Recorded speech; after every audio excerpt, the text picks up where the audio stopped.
Ngayong araw ng Sabado, halina't manalangin upang hingi ng mga pagpapalang kinakailangan natin sa araw na ito. Sa ngalan ng Ama at ng Anak at ng Espiritu Santo. Amen. O aking Diyos Ama, puno ng kabutihan at pagpapala, sa umagang ito, nag-uumapaw ang aking pagpupuri at pasasalamat sa iyo. Maraming salamat sa biyaya ng buhay at bagong araw na ito. Patuloy mo akong kaawaan at pagpalain sa araw-araw. Tulungan mo ako, lalo na sa araw na ito, dahil alam kong hindi nabibigo ang mga taong buo ang pag-asa at pagtitiwala sa iyo. Sa umagang ito, hinihiling kong ipagkaloob mo sa akin ang lahat ng mga biyaya at mga kinakailangan ko sa araw na ito. Bigyan mo ako ng lakas upang gawin ang mga dapat kong asikasuhin sa araw na ito. Punuin mo rin ako ng tuwa at galak nang maging maayos ang aking pakikitungo sa aking kapwa. Sa araw na ito, magbunga nawa ng mabuti ang lahat ng aking gagawin. Nawa makaiwas ako sa masama at mga bagay na di kalugod-lugod sa iyo. Patuloy mo akong gabayan sa buong maghapon. Ipadala mo ang iyong Espiritu Santo nang magkaroon ako ng pangunawa at karunungan na siyang kinakailangan ko upang maging kalugod-lugod sa iyo ang lahat ng aking gawain. O Diyos, ipinagkakatiwala ko ang aking sarili sa iyo, pati na rin ang aking pamilya at mga mahal sa buhay. Panatilihin mo kaming ligtas sa lahat ng oras. Ilayo mo kami sa tukso. Palakasin at patatagin mo kami ng buong katapatan ka naming ibigin at masundan. Muli, aking Diyos, maraming salamat. Manatili nawa ako sa iyong presensya sa buong maghapon. Damayan mo ako sa lahat ng pagkakataon at tulungan mo akong malampasan anumang pagsubok ang aking kaharapin sa araw na ito. Ang lahat ng ito ay aking hinihiling sa pamamagitan ni Kristong aking Panginoon. Amen. Ang puso ko'y nagpupuri sa Panginoon at nagagalak ang aking espiritu dahil sa Diyos na aking tagapagligtas, sapagkat nilingap niya ang kanyang abang lingkod. At mula ngayon, ako'y tatawaging mapalad ng lahat ng salinlahi dahil sa mga dakilang bagay na ginawa sa akin ng makapangyarihan. Banal ang kanyang pangalan. Hinahahabagan niya ang mga may takot sa kanya sa lahat ng salit-saling lahi. Ipinakita niya ang lakas ng kanyang mga bisig. Pinangalat niya ang mga palalo ang isipan. Ibinagsak niya ang mga hari mula sa kanilang trono at itinaas ang mga nasa abang kalagayan. Binusog niya ng mabubuting bagay ang mga nagugutom at pinalayas niyang wala ni anuman ang mayayaman. Tinulungan niya ang kanyang bayang Israel bilang pagtupad sa pangako niya sa ating mga magulang, kay Abraham at sa kanyang lahi magpakailanman. Papuri sa Ama at sa Anak at sa Espiritu Santo, kapara noong una, ngayon at magpasawalang hanggan. Amen. Halina't manalangin kaisa ni Maria upang hingi ng mga biyayang kinakailangan natin sa araw-araw. O kabanal-banalang Birhen at Ina naming mahal, buong pagsisisi kaming lumalapit sa iyong kalinis-linisang puso. Iniibig ka namin ng lubusan at naninikluhod kami sa iyong harapan upang hingi ng iyong panalangin nang mapatawad kami ng Panginoon sa aming mga pagkakasala. Ihingi mo kami ngayon ng kapatawaran sa aming maraming kasalanan. Tiwala kaming sa isang salita mo lang ay sapat na upang matanggap namin ang biyaya ng pagbabagong buhay. Tulungan mo kaming mamuhay ng tulad mo. Nawa maging dalisay at busilak din ang aming puso tulad ng iyong kalinis-linisang puso. Maging daan ka nawa upang magbalik loob din ang iba pang mga makasalanan at nang ibigin namin ng lubusan ang iyong anak na si Jesus at tuluyan ng talikuran ang kasalanan. Ilingon mo sa amin ang iyong mga matang maawain at tulungan mo kaming mahalin ng Diyos ng taos-puso. Umaasa kami sa iyong mabisang pamamagitan at mga panalangin nang sa gayon matanggap namin ang mga biyayang kinakailangan namin upang mamuhay nang naaayon sa dakilang kalooban ng Diyos.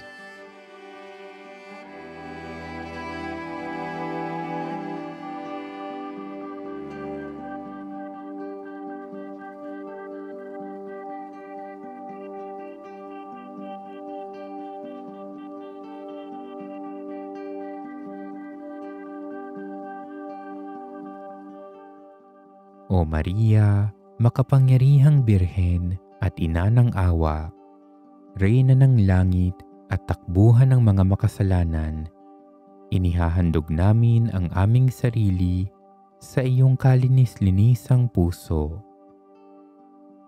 Higit sa lahat, o mahal na Birheng Maria, Ina ng Diyos, ilapit mo kami sa iyong anak na si Jesus, ang aming Diyos sa tagapagligtas, at huwag mong hayaang mawalay kami sa kanyang piling. Amen. O mahal na Birhen ng Santo Rosario, alang-alang sa pagpapakita mo sa Fatima, kami buong pamimintuho at pagmamahal na dumudulog at nagbibigay galang sa iyo. Noong ikaw ay nasa lupa, lubusan kang nakikiisa kay Jesus sa pagtubos sa sangkatauhan. Ngayong nariyan ka sa langit, taglay ang katawan at kaluluwa sa maluwalhating luklukan ng iyong pagkarena. Patuloy ka pa rin kaisa ni Jesus na walang tigil na namamagitan sa kapakanan naming iyong mga anak na makasalanan. Kung kaya't pumaroon ka sa Fatima upang bigyan kami ng babala para maiadya kami sa kapahamakang nakaamba.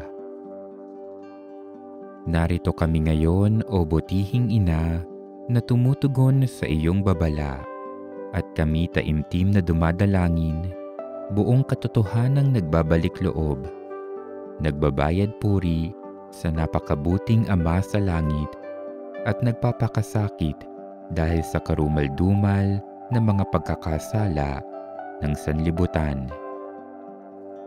Ipadama mo sa amin ang iyong pagmamahal upang kami mapuspos ng maalab na pag-ibig sa Diyos at kami maging mulat at gising na sa katauhan ng aming kapwa, lalo na't sa aba at kapuspalad, ay aming makita, tanggapin, igalang, at mahalin si Kristo.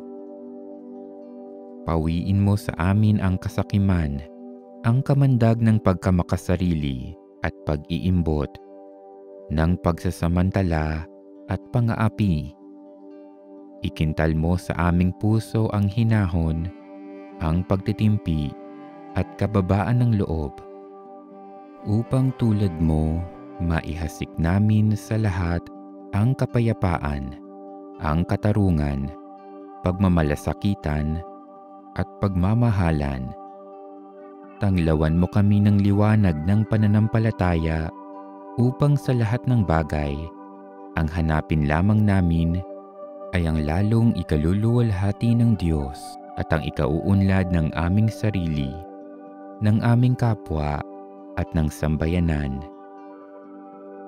Loobin mo sanang maisabuhay namin ang salita ng Diyos at sa aming tunay na ugali at kilos, maipamalas namin ang aral at halimbawa ni Kristo.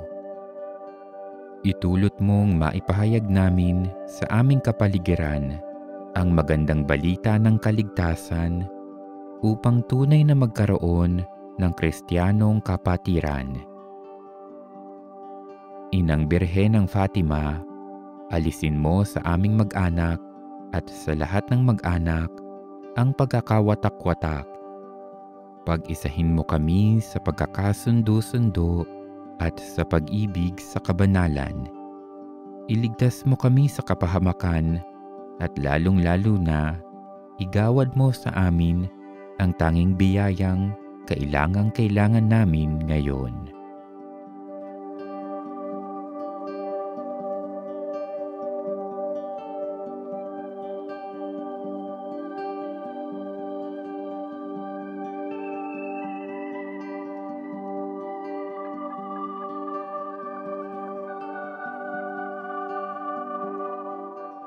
O mahal na Birhen ng Fatima, dinggin mo ng buong giliw ang aming taimtim na dalangin. Mahal na Ina, Birhen ng Biyaya, sa kapangyarihan ng banal na Espiritu, ang katapatan mo sa Ama ang naging daan ng pagdating sa amin ni Jesus, ang pinakadakilang biyaya ng Diyos. Buong tiwala kong inilalagak sa iyong mapagkalingang kamay ang mga panalangin ng buong simbahan at itong aking marubdob na kahilingan.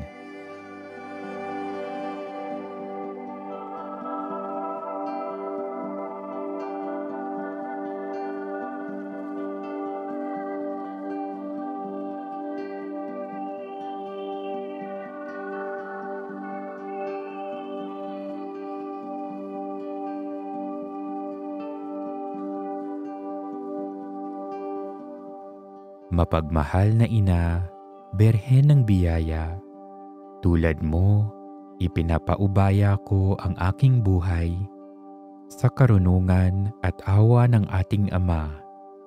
Maganap nawa ang kanyang kalooban sa akin at sa mga taong inihahabilin ko sa iyong pangangalaga.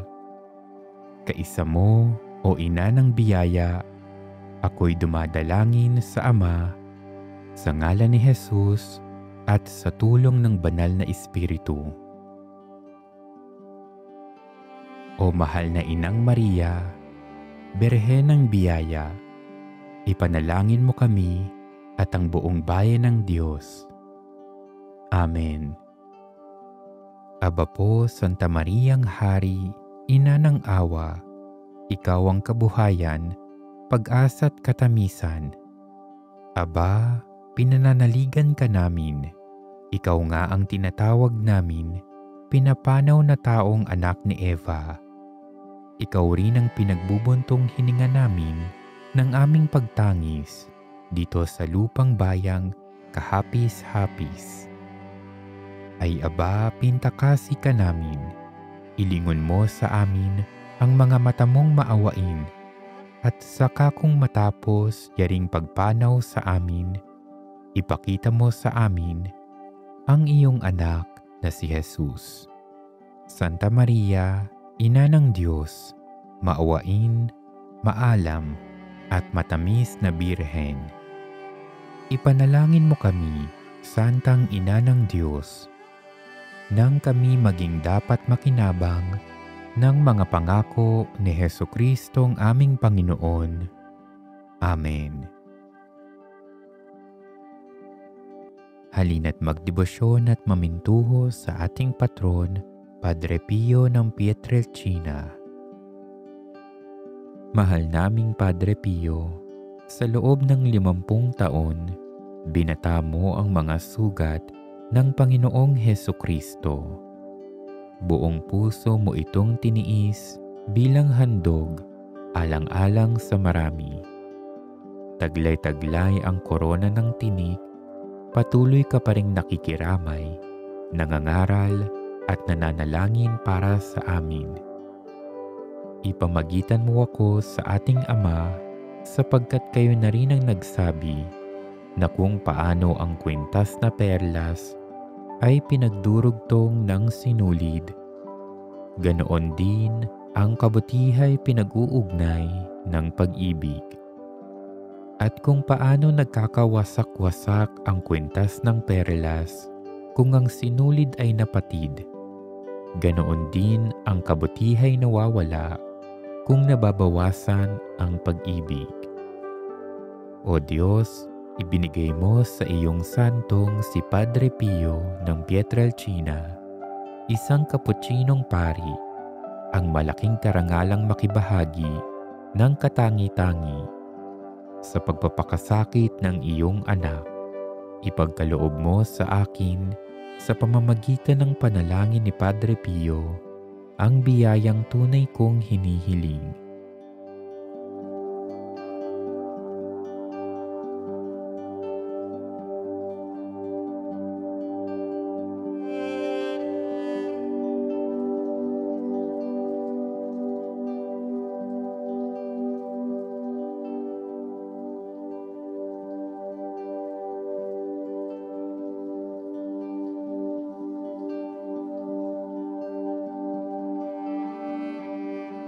Ganoon pa man, ang tangi kong hiling ay ang mamuhay ng naaayon sa kamatayan ni Jesus at ang marating na maluwalhati ang kanya ring muling pagkabuhay.